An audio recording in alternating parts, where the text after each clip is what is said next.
Honda Jazz ni masa dekat pasaran Malaysia, dia adalah hatchback jenama luar negara yang paling laku sebelum dia pas beton lah kepada Honda City hatchback. Masa baru harga dia 72 ke 88 ribu ringgit. Sekarang boleh dapat serendah 36 ribu ringgit untuk model yang terawal itu. Dia sangat praktikal, dia elok pakai masa driving, sangat nimble, tapi dia dah lama. So, question is, ada problem tak? Jom kita tengok. Okey, model ini adalah model facelifted itu selepas 2017 lah. And nak start dengan problem yang paling biasa. Bila jadi, enjin dia akan mati terus. Tiba-tiba check engine light dia akan keluar. Dan yang paling pelik untuk saya adalah gear simbol ini, huruf D, N, S, semua tu akan jadi gila, bercampur-campur. So, what's wrong? Punca dia kalau masalah kecil adalah spark plug yang problem. Kalau tukar adalah RM100 lebih sebiji. Kalau bukan, kalau not lucky adalah ignition coil yang koyak, itu RM400 lebih sebiji.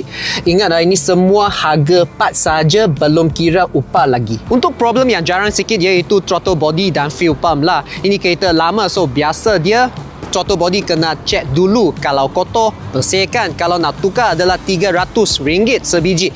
Kalau fuel pump tu lain cerita. Sekali dengan filter nak tukarkan RM800 lebih. Macam yang tersebut tadi, ini adalah facelifted version. Tapi untuk yang pre-facelift tu ada masalah dengan gearbox CVT. Tapi relax dulu. Memang ada case, tapi tak banyak. Kalau korang tak nak CVT dia kacau korang, check dulu ATF ada tukar tak, ada ikut jadual tak. Cek semua ini dengan previous owner, sebab sekiranya ada jaga, unit CVT ni kira boleh tahan. Kesimpulannya, I rasa Honda Jazz ni walaupun dah lama, tapi tak banyak problem pun. Kalau nak ambil kereta ni, I rasa just go for it. Tapi buat servis terus lah. Tukar engine oil, ATF, coolant dan jangan lupa bateri juga. Other than that, I think this is a very good car. Kereta ini pula adalah Karo Certified Light. Listen ya, ini versi light. Dia adik lah kepada abang Karo Certified yang biasa tu. Dia ada semua benefit Karo Certified, macam 160 point inspection dah buat. Warranty untuk engine dan gearbox ada selama 3 bulan. Money back guarantee pun ada. Tapi dia lagi mampu milik. So, okey kan?